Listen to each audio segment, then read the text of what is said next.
even if you're doing like an open chain knee extension motion, for example. One of the reasons we'll use it in physical therapy, we call them multi-angle isometrics. Like I think that you're familiar with, like on the supercat, you do the three different positions and you're Right. holding, right?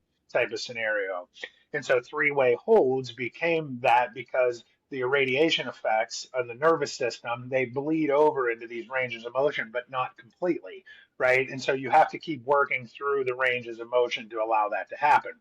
Now, in a functional movement like a lunge, if you think about one of the things that you're doing, and it kind of goes back to the rate coding Henneman's principle of using smaller motor units and going and getting bigger motor units to recruit. So, kind of like what you were talking about, what also happens is more muscle groups have to recruit. And so, what's happening is number one, you're working on your balance, Hmm. right? Can you stay balanced, right? Well, what does balance mean? Balance means that I can keep my equilibrium dynamically in this position and hold it and move back and forth. Well, the longer that I try to balance, the more muscle groups I have to pull in to recruit to be able to do Hmm. that, right? One being your core, right? So your core now starts to really actually start to recruit to keep you in position because now your quads and the bigger muscle groups are starting to have a harder time working by themselves just to keep you in that position, especially if you have quad dominance or something along those lines where you have a tendency to use those muscles in the initial phases. Now you're being pushed into a different level of connection, right, Right. with your body, that right, to go, okay, I'm in this alignment, right? Initially I'm connecting this way. Well, now the longer that I hold, my nervous system starts going, we got to connect more things. Yeah. Wow. Right. Now where I go is, how do you take that really, really long range of motion that you're doing, and now maybe, depending on how you're looking about it, it could be an inefficient way of trying to move you into the coordination phase.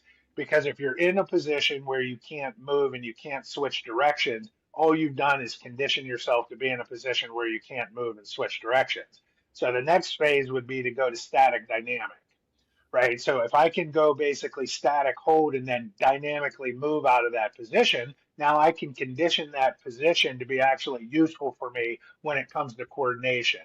But if all I do is hold it, I actually am going to dampen my stretch reflex, Hmm.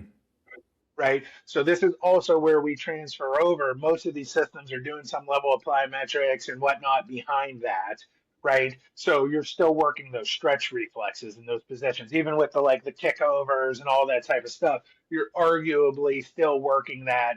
Versus what I would do is go to static dynamic next in the next phase, or even maybe simultaneously in like a triphasic, French contrast type of model as well. To go, okay, we worked on this heavy isometric, right? We're holding this position, but you're basically frozen, right? How do we create the ability to switch directions? Because to me, that's more important. And now, what I would ask is fundamentally, why are you doing the max isometrics in the first place?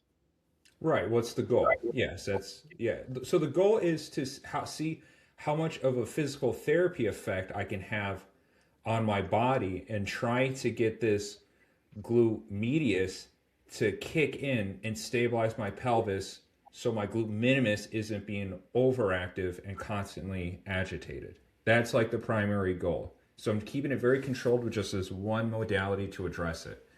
And so far, I've reached the end of my experiment. I just, and it's like a weird, just a fun little experiment that I post about on social media. Just 14 sessions, see how far I can get, what type of results. And so far, I've experienced about a 50% reduction on agitation in that whole localized area. But it seems to be a plateau there. And I feel like I have to try, maybe I have to hit more strong angles now to kind of really, yeah, okay, I'm starting to, seeing it. I'm seeing it, doctor. Yeah, that's exactly it. Because you can't fix a strong angle problem in a weak angle, Angle, but yeah, okay. right? Right, exactly. And so ultimately, if all you did was weak angles, but it's just not functionally how we move, that might work. But functionally, we move in strong angles, right? So the strongest angle is just standing straight up, right? That's where we're the most efficient because we Right. walk in that position. That's why we can, especially as humans, we can walk for for so long, ever. but we can tolerate a lot of gravity, even in a squat, right? You can put 500 pounds on your back and stand there, but you can't break that position and try to squat down. You're going to collapse, right? Type of thing. Mhm. In I don't even know, your average weightlifter type of scenario, right? But at that top range, that standing position, you have the most tolerance to load, right?